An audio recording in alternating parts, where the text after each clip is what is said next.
کر لیں، دما ہو، کھانسی ہو، خشک ہو یا تر ہو، اور بندہ اگر انہیلر لیتا ہے نا، انہیلر، تو اس سے بھی اس کی جان چھوٹ جاتی ہے. گلے کا کوئی انفیکشن ہو، چیسٹ کا انفیکشن ہو، تو سارے محترم نے فرمایا تھا کہ بھئی تیسری خوراک سے ہر چیز ختم ہو جاتی ہے. یہ اڑوسا جس کو برگ بانسا بولتے ہیں 500 گرام، تلسی کے پتے 300 گرام، ملٹی کا پاؤڈر 400 گرام، سنڈ 300 گرام، اور اگر گرمی ہو تو 250 گرام ڈالیں. مگان 300 گرام، اگر گرمی ہو تو وہ بھی 250 گرام ڈالیں.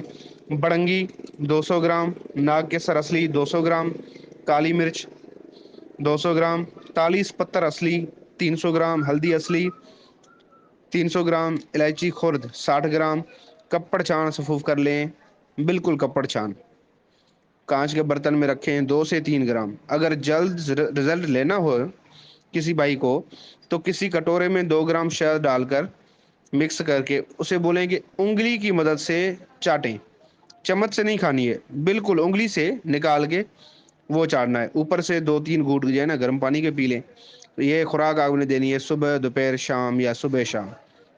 انہیلر انہیلر والے مریض کو 3 دن جو نا دے دیں، تو 3 دن کے اندر وہ انہیلر چھوڑ دے گا. میں بھی بنانے کے لیے سوچ رہا تھا مگر بنا نہیں سکا کیونکہ یہ بڑنگی یہاں پہ نہیں مل رہی ہے. تو استاد محترم گرو چرن صاحب نے فرمایا تھا کہ بھائی بڑنگی اگر نہیں مل رہی ہے تو کوئی مسئلہ نہیں ہے، بڑنگی کو نکال کے پھینک دو، باقی آپ جو نا اجزاء پہ مشتمل بنا کے آپ بنا لیں. تو بنائیں، آپ فائدہ اٹھائیں، اور میں بھی انشاءاللہ بناؤں گا.